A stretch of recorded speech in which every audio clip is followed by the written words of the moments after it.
साथियों,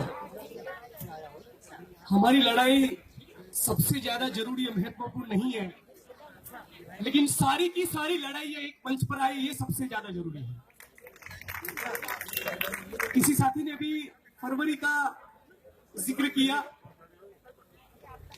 कि फरवरी के महीने में गुजरात में 2002 के दंगे हुए, फरवरी में जेएनयू पे अटैक हुआ, फरवरी में डीयू पे अटैक हुआ।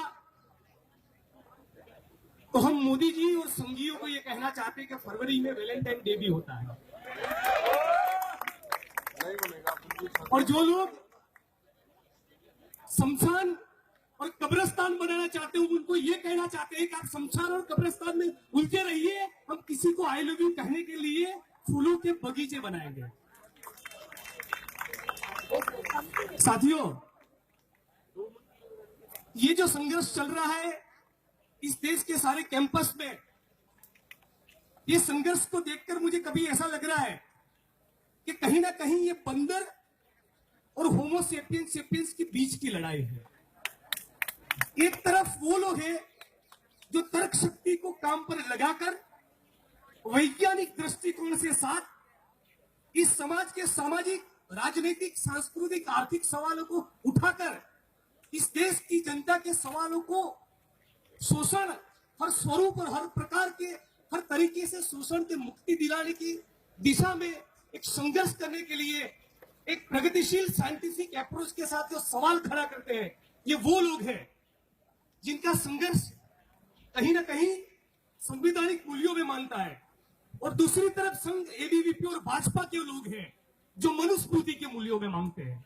तो ये संघर्ष मनुस्मृति में मानने वाले लोगों का है और दूसरी तरफ ये संघर्ष मनुस्मृति की काट तोड़ जो सुधरने वाले प्रगतिशील लोगों के बीच का है। आज मैं यहां इसलिए हूं कि मैं मानता हूं कि शहला रशीद, साथी कन्हैया कुमार और उमर खालिद मेरे हीरो हैं। आज मैं यहां इसलिए हूं कि मानता हूं कि यदि नजीब गायब नहीं होता तो मेरे साथ इस मंच पर खड़ा होता, और यदि नागपुर में बैठे द्रोणाचार्य के इशारों पर दिल्ली में बैठे दुर्योधन और दुशासन ने रोहित नमूल का अंगूठा नहीं काटा होता तो वो भी यहां होता। इसलिए मैं आज यहां हूं। डेफिनेटली इस इश्यू में फ्रीडम ऑफ स्पीच और एक्सप्रेशन की बात तो होगी। न्यूज चैनल्स में संघी लोग उसका बहुत कन्वीनियंट इंटरप्रिटेशन कर रहे हैं। मैं उनको पूछना चाहूंगा, ये किस तरह का freedom of speech and expression था जब 2002 के दंगों में 2500 मुसलमानों की कत्लेआम करने के बाद नरेंद्र दामोदर दास मोदी गौरव यात्रा लेकर निकले थे और जो लोग रिलीफ कैंप्स में थे उनके लिए ऐसी कमेंट की थी, ये तो बच्चे पैदा करने की फैक्ट्री है।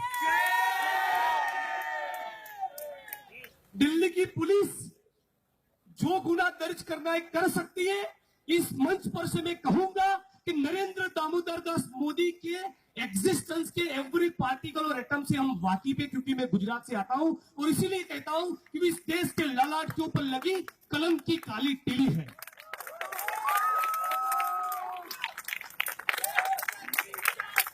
और ये संघी, एबीवीपी और भाजपा के लोगों को चर्बी इसलिए चढ़ी है कि गौतम अदानी और मुकेश अंबानी के घर का चीज सैंडविच खाते हैं।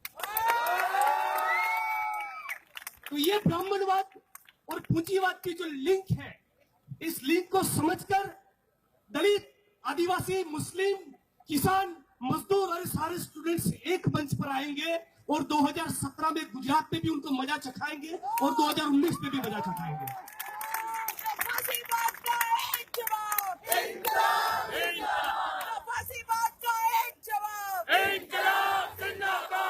शहला रशीद, कन्हैया कुमार या उमर खालिद को ये इसलिए खामोश करना चाहते हैं कि तीनों मेरे साथ मिलकर संघ और भाजपा को ये पूछना चाहते हैं कि कुत्ती और गधी माता नहीं तो गाय ही माता क्यों? तो ये सवाल खड़े ना हो और उनका मनुस्मृति वाला सनातन धर्म वाला एजेंडा लागू हो और मोहन भागवत के पेट के ऊपर चर्बी चढ़ती रहे, गौतम अदानी गौ माता का नाम लेकर गौचर लूटता रहे, इस देश में गुजरात से लेकर वेस्ट बंगाल तक और हिमाचल से लेकर कन्याकुमारी तक कॉर्पोरेट लूट चलती रहे, किसानों की आत्महत्या होती रहे, वर्किंग क्लास का एक्सप्लॉयटेशन होता रहे, दादरी और गुनाह होती रहे, यही वो चाहते। इसलिए वो नहीं चाहते कि उमर खालिद कोई सवाल करे, लेकिन उमर खालिद सवाल करेगा और वो मेरा हीरो, उसको डाल सलाम। और जो डिबेट और डिस्कोर्स से वो यहां बचना चाहते हैं, Umar Khalid most welcome to Gujarat. गाय की पूंछ उल्टी घुमाकर संघियों के गले में लटका देंगे। डिबेट तो क्या करेंगे, उनको तोड़ देंगे। तो साथियों, इसी बात के साथ मेरी बात खत्म करता हूं।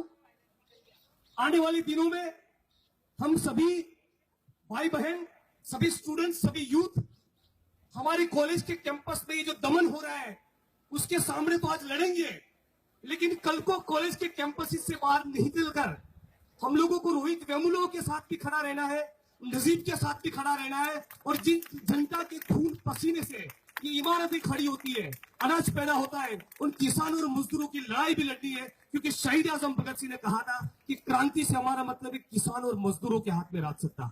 जय भीम।